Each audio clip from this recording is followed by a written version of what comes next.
Bata pa pero pagtulong na sa kanyang pamilya ang nasa isip ng isang student athlete sa Abra.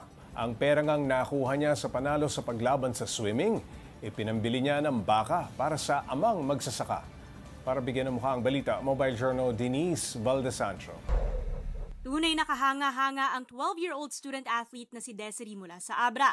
Sa isang taon pa lang niyang pagsabak sa swimming, nakapag-uwi na agad siya ng 2 silver at 1 bronze medal sa Cordillera Administrative Region Athletic Association o CARAAMIT sa Benguet noong Pebrero. Ang medalyang yan, may kapalit palang cash, kaya si Desiree hindi nagdalawang isip.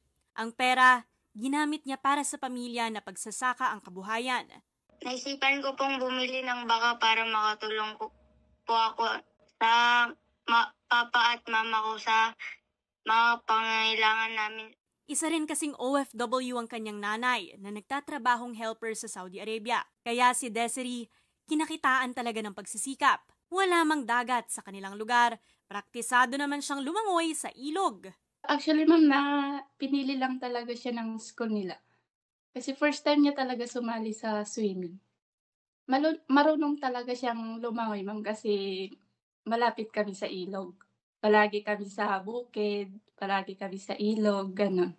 Kahit ang trainer ng atleta, bilib din kay Desiree. Sa tagal ko na nagtuturo ng swimming, madali niyang natutunan yung mga stroke. Kaya sabi ko, potential siya. Pero aminado ang batang atleta, naiisip din niya minsang itigil na ang paglalangoy dahil sa hirap ng training at competitions kasabay pa ng pag-aaral. Kaya malaking pasalamat daw nito na hindi siya sumuko, lalo't ang kanyang pagtsatsaga na gagantimpalaan naman. Masayang-masaya, ma'am. Kasi sabi niya, buti nga tinuloy ko.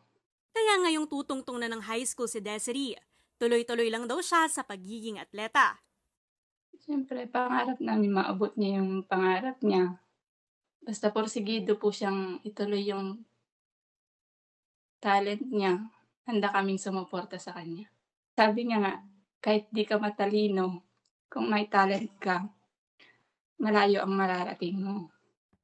Para sa ilan, hindi sukat ang dami o kinang ng mga medalya para sa tunay na yaman sa buhay.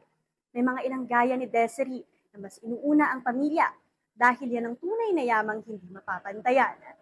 Mobile Journal Denise Valdesancho po, hatid ang mukha ng balita.